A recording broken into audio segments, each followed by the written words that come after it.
Hello बच्चों, आप सभी का स्वागत है अपने चैनल टॉप साइंस एकेडमी पर, जिसमें हम लेकर आए हैं विज्ञान कक्षा 10 की महत्वपूर्ण प्रश्नोत्तरी।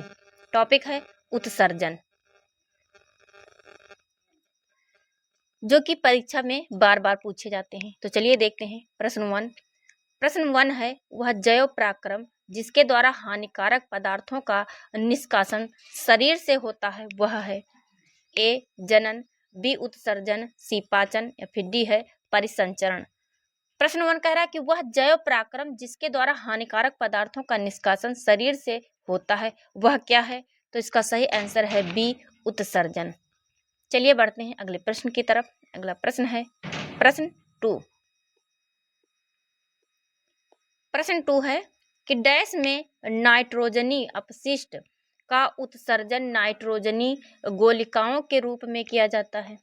ए है मछली, बी स्पंज, सी सरीसृप या फिर डी है इनमें से कोई नहीं। यानी डैश यहाँ पर आपको रिक्त स्थान भरना है।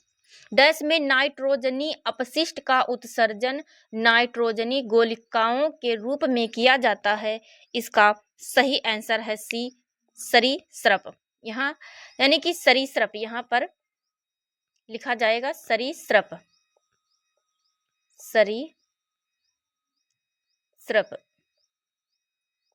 सरीसृप में नाइट्रोजनी अपशिष्ट का उत्सर्जन नाइट्रोजनी गोलिकाओं के रूप में किया जाता है। तो प्रश्न 2 का सही आंसर है सी। चलिए बढ़ते हैं अगले प्रश्न की तरफ। अगला प्रश्न है प्रश्न 3। प्रश्न 3 है कि मनुष्य में वृक्क एक तंत्र का भाग है जो संबंधित है।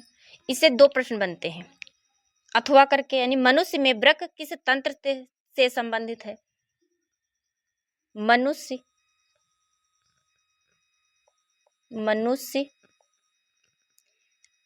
में वृक्क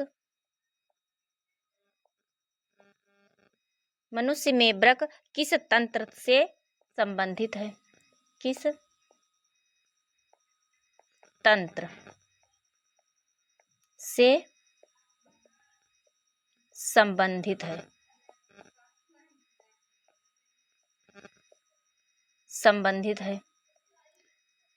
अथवा इसका दूसरा प्रश्न ये है कि मनुष्य में वृक्क एक तंत्र का भाग है जो संबंधित है।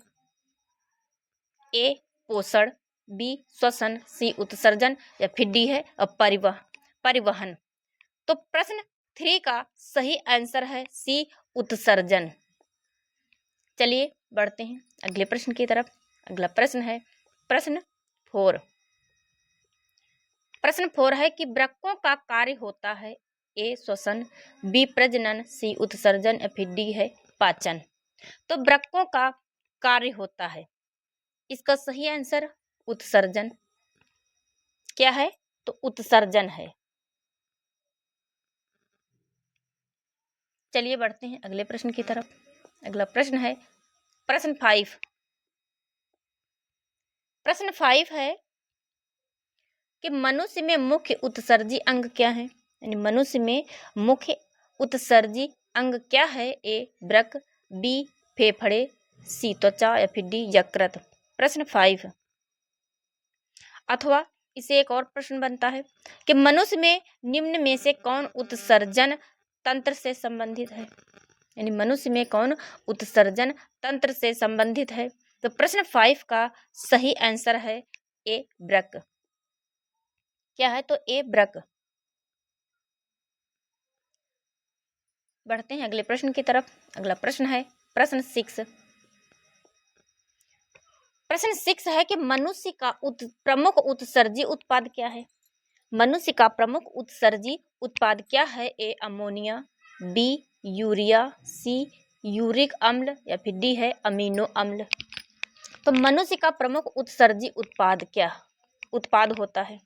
तो प्रश्न 6 का सही आंसर है बी यूरिया। अगला प्रश्न है प्रश्न 7। प्रश्न 7 है कि डैश, यहाँ रिक्त स्थान भरना है, यानी डैश में अमोनिया को यूरिया में बदल देता है। डैश मानव में अमोनिया को यूरिया में बदल देता है। प्रश्न 7 ए है ब्रक, बी है यकृत, सी है अग्न्याशय, फिर डी है बड़ी आंत। तो प्रश्न 7 का सही आंसर है बी यकृत। अगला प्रश्न है प्रश्न 8। प्रश्न 8 है कि मूत्र निर्माण होता है ए ब्रक में, बी यकृत में, सी प्लीहा में, या फिर डी है हृदय में। तो मूत्र का निर्माण कहाँ होता है? तो इसका सही आंसर है, प्रश्न 8 का सही आंसर है ए ब्रक में होता है। कहाँ होता है? तो ब्रक में होता है। अगला प्रश्न है प्रश्न 9। प्रश्न 9 है कि ब्रक में उपस्थित मेड्यूला के पिरामिड वलकुट की किन संरचनाओं द्वारा एक दूसरे से पृथक रहते हैं? ए लघु कैलिक्स, बी है दीर्घ कैलिक्स, सी है बर्टीनी के रीजनल कॉलम, या फिर डी है ब्रक अंकुर।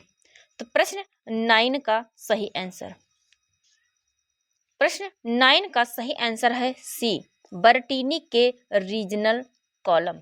यानी ब्रक में उपस्थित मेड्यूला के पिरामिड वलकुट की किन संरचनाओं द्वारा एक दूसरे से पृथक रहते हैं? तो बर्टीनी के रीजनल कॉलम के द्वारा एक दूसरे से पृथक रहते हैं। चलिए बढ़ते हैं अगले प्रश्न की तरफ। अगला प्रश्न है प्रश्न 10।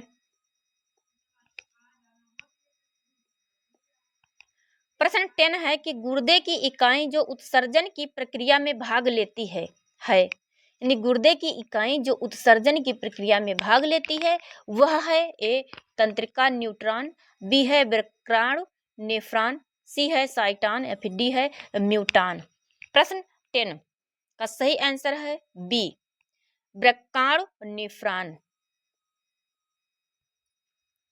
अगला प्रश्न है प्रश्न 11।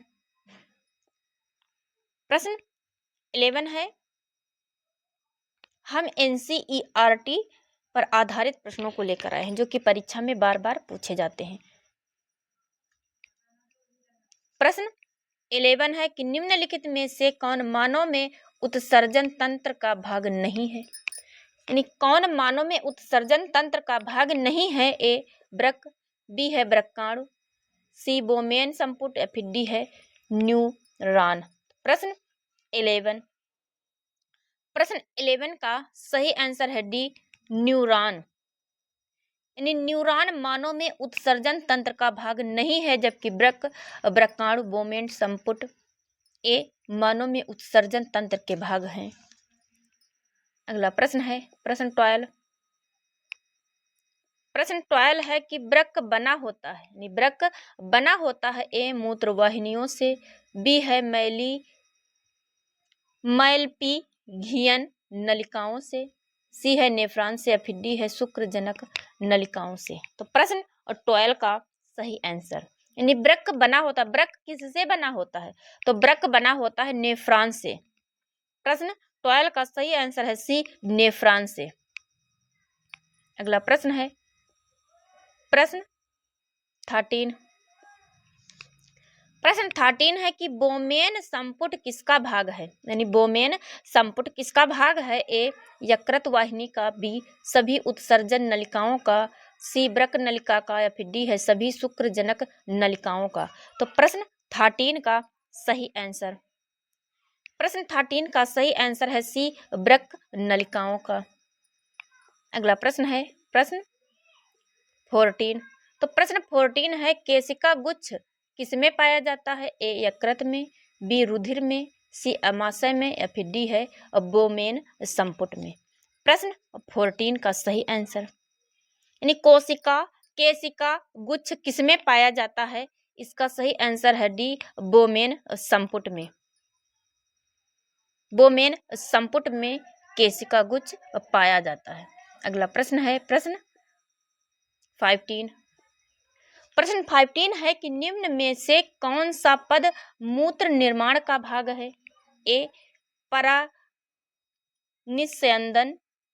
बी है वर्णात्मक पुनरावशोषण, सी है वाहिकी श्रावण, डी है ए सभी। तो प्रश्न 15 का सही आंसर, प्रश्न 15 का सही आंसर है डी यानी ए सभी। यानी परानिस्यंदन, वर्णात्मक पुनरावशोषण एवं वाहिकी श्रावण मूत्र निर्माण का भाग है।